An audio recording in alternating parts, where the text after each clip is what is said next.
स्वागत है आप सभी का। मैं हूं आपके साथ भावना शर्मा। जी हाँ, और आज आपको बताऊंगी कि शंख कैसे आपकी किस्मत बदल सकता है। आज जानेंगे कि शंख जो है आपका भाग्य सुंदर कैसे बनाएगा, कैसे लाएगा आपके जीवन में खुशहाली। तो आप सभी जानते हैं कि धार्मिक ग्रंथों के अनुसार समुद्र मंथन से निकले 14 रत्नों में से एक शंख है, जिसको सुख, समृद्धि और निरोगी काया का प्रतीक माना जाता है। इस मंगल चिन्ह को घर में पूजा स्थल में रखने से जहां अरिष्टों और अनिष्टों का नाश होता है, वहीं सौभाग्य में भी वृद्धि होती है। शंख की आकृति की बात करी जाए तो शंख की आकृति भगवान श्री गणेश की तरह ही होती है। शंख दरिद्रता नाशक और धन प्राप्ति का कारक माना जाता है, यानी कि जिस घर में भी शंख रहता है उस घर में कभी दरिद्रता नहीं आती, उस घर में कभी भी कहीं भी अनिष्ट नहीं होता। भगवान शिव को छोड़कर सभी देवी देवताओं पर शंख से जल अर्पित किया जाता है, लेकिन भगवान शिव जो थे इन पर इसीलिए जल अर्पित नहीं किया जाता क्योंकि भगवान शिव ने शंखचूड़ नामक दैत्य का वध किया था। इसीलिए शंख का जल भगवान शिव को निषेध बताया गया है। तो आज हम बात करेंगे कि शंख के द्वारा किस तरह से हरि कृपा आपको मिल सकती है। जी हाँ, आप सभी जानते हैं कि शंख में माँ लक्ष्मी का और भगवान विष्णु का वास होता है। शंख वैसे कई तरह के होते हैं, तो अलग अलग शंखों की भी आज बात होगी। साथ ही मैं आपको बताऊंगी कि जिस घर में शंख रहता है वहाँ पर भगवान विष्णु की पूजा का बहुत ज़्यादा महत्व, बहुत सिग्निफिकेंस बढ़ जाता है। शंख को भगवान श्री कृष्ण का पंचजन्य शंख मानकर उसका पूजन अर्चन करने से मनुष्य के समस्त रोग दूर होते हैं, समस्त इच्छाएं भी पूरी होती हैं। इसी के साथ शंख की पूजा आपके घर में बेहद लाभकारी मानी जाती है। जो लोग शंख बजाते हैं उनको स्वास्थ्य संबंधी दिक्कतों से भी मुक्ति मिलती है। तो आज ये भी आपको बताऊंगी कि कौन कौन सी ऐसी वो डिसऑर्डर्स होते हैं जिसको शंख बजाने से दूर किया जा सकता है। लेकिन उससे पहले जानेंगे कि भगवान विष्णु की पूजा में शंख का कितना महत्व है। भगवान विष्णु के हाथों में चक्र, गदा और कमल के अलावा आपने शंख भी देखा होगा। ये भगवान विष्णु का एक प्रमुख आयुध शस्त्र है। माँ लक्ष्मी की पूजा में भी शंख का इस्तेमाल किया जाता है और ऐसा कहते हैं कि शंख जिस घर में होता है वहाँ पर माँ लक्ष्मी का हमेशा वास होता है। शंख में दूध भरकर भगवान विष्णु का अभिषेक करना चाहिए और ख़ास तौर पे जिस समय पर भगवान विष्णु की आप पूजा करें उस समय पर दूध और पंचामृत भर करके आपको भगवान विष्णु का एक तरह से उनको स्नान कराना चाहिए। कभी भी आप भगवान विष्णु को या भगवान श्री कृष्ण को स्नान कराएं तो हमेशा आपको शंख का इस्तेमाल ज़रूर करना चाहिए। भगवान विष्णु की पूजा करते समय आपको ये ध्यान रखना चाहिए कि आप शंख की पूजा ज़रूर करें। आपको पूजा के दिन शंख में चावल भरकर और साथ ही में पूजा के बाद इन्हें अपने धन वाले स्थान पर रख देना चाहिए। ऐसा करने से घर में धन संबंधी मुश्किलें खत्म होती हैं। देखिए, शंख का उपयोग कई सारी चीज़ों में किया जाता है, तो आज जानने का प्रयास करेंगे कि शंख होते कितने तरीके के हैं। इसी के साथ शंख से जुड़े हुए वो खास उपाय भी आपको बताऊंगी जिससे कि आपके घर में धन वृद्धि होगी, साथ ही में कलह कलेश भी खत्म होगा। तो आप लोगों को केसर मिले जल को शंख में भरकर रखने से और साथ ही में इससे माँ भगवान विष्णु की और माँ लक्ष्मी जी की पूजा करने से, उनका अभिषेक करने से आपके घर में कलह कलेश खत्म होते हैं। महीने की एकादशी के दिन शंख की विशेष पूजा करनी चाहिए। इस दिन शंख पर तुलसी दल अर्पित करने चाहिए। ऐसा करने से स्वास्थ्य संबंधी दिक्कतें खत्म होती हैं। और आप सभी जानते हैं कि एकादशी का व्रत जो होता है वो भी भगवान विष्णु के लिए रखा जाता है। इस दिन भगवान विष्णु को पंचामृत से स्नान कराने से आपके जीवन की समस्त मुश्किलें दूर होती हैं और ख़ास तौर पे जिनको नौकरी नहीं मिल पा रही है उनके लिए नौकरी का योग बनता है। शंख के अलग अलग प्रकार होते हैं। तो शंख के प्रकार, जो शंख दाहिनी हाथ से पकड़ा जाता है वो दक्षिणावर्ती शंख कहलाता है। इसके अलावा जिस शंख का मुंह बीच में खुलता है वो मध्यावर्ती शंख कहलाता है और जो शंख बाएं हाथ से पकड़ा जाता है उसे वामनवर्ती शंख कहा जाता है। इनमें से दक्षिणावर्ती शंख को लक्ष्मी जी का कारक माना जाता है। साथ ही में भगवान विष्णु की पूजा के दौरान भी दक्षिणावर्ती शंख का इस्तेमाल बेहद लाभकारी होता है। इसे घर में रखने से धन संपदा में बरकत होती है।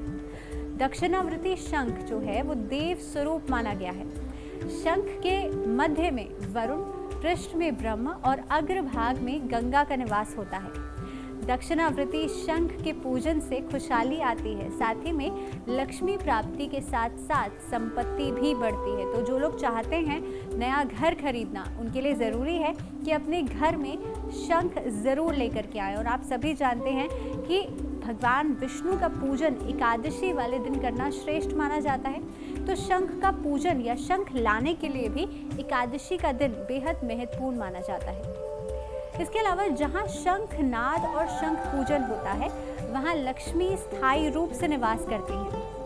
कामधेनु शंख की बात आपने सुनी होगी, क्योंकि जो मैंने आपको शंख बताए हैं ये मुख्य 3 रूप से होते हैं: दक्षिणावृत्ति शंख, मध्यवृत्ति शंख और वामनवृत्ति शंख। लेकिन इन तीनों शंखों के ही अलग अलग एक तरह से अलग अलग रूप निकल के आते हैं। उनमें से एक होता है कामधेनु शंख। कामधेनु शंख का उपयोग तर्क शक्ति, साथ ही में तर्क शक्ति को बढ़ाने और प्रबल करने के लिए किया जाता है। इस शंख की पूजा अर्चना करने से आपकी सभी मनोकामनाएं पूरी होती हैं। तो जिनके घर में बच्चे हैं छोटे, वो पढ़ाई कर रहे हैं इस समय पर, स्टूडेंट लाइफ है जिनकी, उनके लिए ज़रूरी है वो इस शंख का प्रयोग ज़रूर करें। बात करी जाए अगर मोती शंख की, तो मोती शंख हृदय रोग नाशक होता है। जिनको हाई ब्लड प्रेशर की प्रॉब्लम्स है या फिर कहीं ना कहीं पे वेरिकोज वेन्स या फिर हार्ट की प्रॉब्लम्स है, उनके लिए मोती शंख का इस्तेमाल करना बेहद लाभकारी होता है। मोती शंख की स्थापना पूजा घर में सफ़ेद कपड़े पर करें और साथ ही में रोज़ पूजा करनी चाहिए, इससे आपको लाभ मिलता है। अगर बात करी जाए ऐरावत शंख की, तो ऐरावत शंख को मनचाही साधना सिद्ध को पूर्ण करने के लिए किया जाता है। किसी भी मंत्र की सिद्धि के लिए या फिर तंत्र शक्ति को बढ़ाने के लिए भी इस शंख का प्रयोग किया जाता है। शरीर की सही बनावट देने और रूप रंग को निखारने के लिए भी इस शंख का प्रयोग किया जाता है। तो जो लोग चाहते हैं अपने सौंदर्य में वृद्धि करना, उनके लिए भी ज़रूरी है इस शंख का प्रयोग या इस शंख को बजाने से आपके सौंदर्य में निखार आता है। रोज़ इस शंख में जल डालकर उसे ग्रहण करना चाहिए। इसके अलावा शंख में जल रोज़ 24 से 28 घंटे तक रहे और फिर उस जल को आप लोग ग्रहण करें। उससे पहले आप प्रयास करें कि जो शंख का जल है उससे आप भगवान विष्णु को ज़रूर पहले अर्पित करें, उसके बाद ही आप लोग उस जल को ग्रहण करें। आपके चेहरे पर निखार आने लगता है ऐसा करने से। चलिए बात करते हैं अब और शंखों की, और उनमें से एक शंख है विष्णु शंख। विष्णु शंख का उपयोग लगातार प्रगति के लिए, साथ ही में असाध्य रोगों में स्टेबिलिटी लाने के लिए किया जाता है। विष्णु शंख जो होता है, जैसे मैंने कहा, रोगों को दूर करता है। तो अगर घर में कोई रोगी है या बहुत लंबे समय से कोई बीमार चल रहा है, तो आपको विष्णु शंख को एकादशी वाले दिन ला करके अपने घर के नॉर्थ ईस्ट डायरेक्शन में, यानी कि ईशान कोण, उत्तर पूर्व की दिशा में रख लेना चाहिए। ऐसा करने से घर से रोग तो जाता ही है, साथ ही में सुख समृद्धि भी बढ़ती है। इसे घर में रखने से पूरा घर रोग मुक्त हो जाता है। चलिए बात करते हैं अब मणिपुष्पक शंख की। तो मणिपुष्पक शंख की पूजा अर्चना से यश, कीर्ति, साथ ही में मान सम्मान मिलता है। तो जो लोग चाहते हैं, जिनकी लाइफ में कहीं ना कहीं पे मान सम्मान से जुड़ी हुई दिक्कतें हैं, जिनको जॉब में है या खुद का व्यापार करते हैं और कहीं ना कहीं पे घर में भी ये इश्यूज़ आ जाते हैं कि आपको उतना रिस्पेक्ट नहीं मिल पाता, इस तरह के अगर इश्यूज़ हैं तो आप लोगों को इस शंख को अपने घर में ज़रूर रखना चाहिए। इसके अलावा अगर आप चाहते हैं उच्च पद, यानी कि प्रमोशंस में कहीं ना कहीं पे डिले हो रहा है या फिर बहुत मेहनत करने के बावजूद भी रिजल्ट्स नहीं मिल पा रहे हैं, उनके लिए भी इस शंख का इस्तेमाल बेहद शुभ रहता है। बात करते हैं देवदत्त शंख की। देवदत्त शंख ऐसा शंख माना जाता है जो कि दुर्भाग्य नाशक होता है। जी हाँ, अगर काफ़ी लंबे समय से घर में बहुत ज़्यादा नेगेटिविटी है या किसी तरह का कलह कलेश रहता है, तो देवदत्त शंख का इस्तेमाल आपके लिए बेहद लाभकारी रहता है। इस शंख का इस्तेमाल न्याय क्षेत्र में विजय दिलवाता है, यानी कि जिन लोगों का कोर्ट कचहरी से जुड़ा हुआ कोई मामला चल रहा है या आप उससे बाहर नहीं निकल पा रहे हैं, उनके लिए ज़रूरी है कि घर में देवदत्त शंख को घर के नॉर्थ ईस्ट डायरेक्शन में ज़रूर रखें। इस शंख को शक्ति का प्रतीक भी माना जाता है।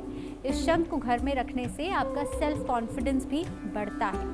इसके अलावा न्यायिक क्षेत्र, यानी कि जो लोग लॉ फील्ड से जुड़े हुए हैं, उन लोगों के लिए इसकी पूजा करके वो लोग लाभ उठा सकते हैं। यानी कि आप लोग अगर लॉ फर्म में हैं बहुत मेहनत करने पर भी आप आगे नहीं बढ़ पा रहे हैं किसी कारणवश, तो आप लोगों के लिए ज़रूरी है कि इस शंख की पूजा ज़रूर करें। शंख को इसलिए भी शुभ माना गया है क्योंकि माता लक्ष्मी और भगवान विष्णु दोनों ही अपने हाथों में इसे धारण करते हैं। शंख की ध्वनि जहाँ तक पहुँचती है वहाँ तक की वायु शुद्ध और ऊर्जावान हो जाती है। आपने सुना होगा जब भी शंख की ध्वनि बजती है उसमें से ओम की आवाज़ आपको सुनाई देती है और वो ओम की आवाज़ 7 सेकंड तक आपके लेफ्ट और राइट ब्रेन में इको करती है। ऐसा होने से आपके अंदर की पॉजिटिविटी जो होती है वो बढ़ती है, यानी कि सकारात्मक ऊर्जा बढ़ती है और नेगेटिविटी खत्म होती है। इसके अलावा अगर बात करी जाए वास्तु की, तो वास्तु के हिसाब से भी सोई हुई भूमि में उसको कहीं ना कहीं पे आप चाहते हैं उसमें जो पॉजिटिविटी है वो बढ़ जाए, उसके लिए शंख नाद करना बेहद लाभकारी माना जाता है। भूमि के जागृत होने से रोग और कष्ट में कमी आ जाती है क्योंकि हर जगह की अपनी अलग वाइब्रेशंस होती हैं। अगर किसी जगह पर बहुत ज़्यादा नेगेटिविटी है या वहाँ रहने वाले लोग जो हैं वो अक्सर बीमार पड़ जाते हैं या घर में खास तौर पे सनरेज अंदर नहीं आती, वहाँ पर नियमित रूप से शंखनाद करने से घर का वास्तु दोष भी दूर होता है। साथ ही में घर में रहने वाले रोग भी हमेशा, जो लोग होते हैं वो भी हमेशा निरोगी रहते हैं। इसके अलावा घर में रहने वाले जो लोग होते हैं निरंतर शंख बजाने से, शंखनाद करने से उनकी उन्नति होती है। भगवान की पूजा में शंख बजाने के पीछे भी यही उद्देश्य होता है कि आसपास का वातावरण शुद्ध और पवित्र रहे। इसी के साथ जैसे मैंने आपसे कहा था कि शंख बजाने के पीछे कुछ हेल्थ बेनिफिट्स भी छुपे हुए हैं, तो बात कर लेते हैं अब स्वास्थ्य संबंधी दिक्कतों की। शंख की आवाज़ से, जैसे मैंने कहा, वातावरण में मौजूद कई तरह के जीवाणु और कीटाणु खत्म हो जाते हैं। इसके अलावा शंख बजाने से आपकी लंग्स की एक्सरसाइज होती है।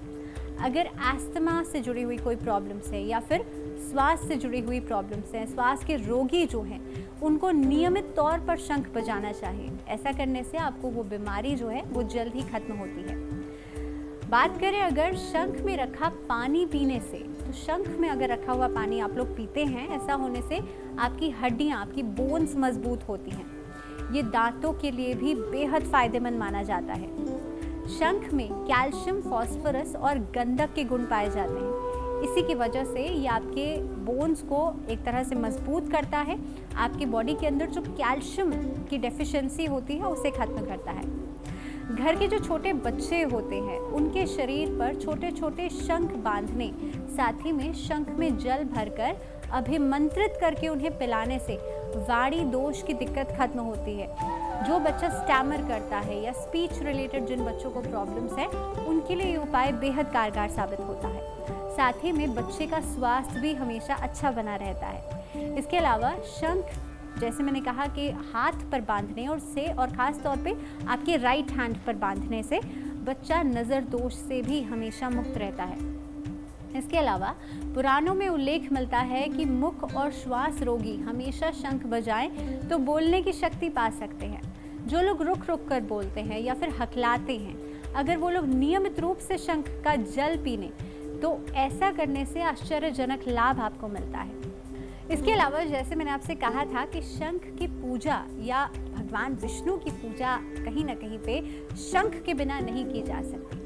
तो भगवान विष्णु की जब भी आप पूजा करें उस समय पर शंख के अंदर पंचामृत डाल करके, साथ ही में एक तुलसी का पत्ता ज़रूर डालें। तुलसी का पत्ता भगवान विष्णु को शंख में डाल करके अर्पित करने से धन संबंधी मुश्किलें खत्म होती हैं। इसके अलावा घर में अगर धन संबंधी मुश्किलें हैं तो दक्षिणावर्ती शंख को घर के नॉर्थ ईस्ट डायरेक्शन में रखने से, साथ ही में जहाँ पर आपने लड्डू गोपाल जी को रखा हुआ है या जहाँ पर आपने भगवान श्री कृष्ण की मूर्ति रखी हुई है, उनके पास शंख को रखने से, दक्षिणावर्ती शंख रखने से जीवन में सभी मुश्किलें खत्म होती हैं।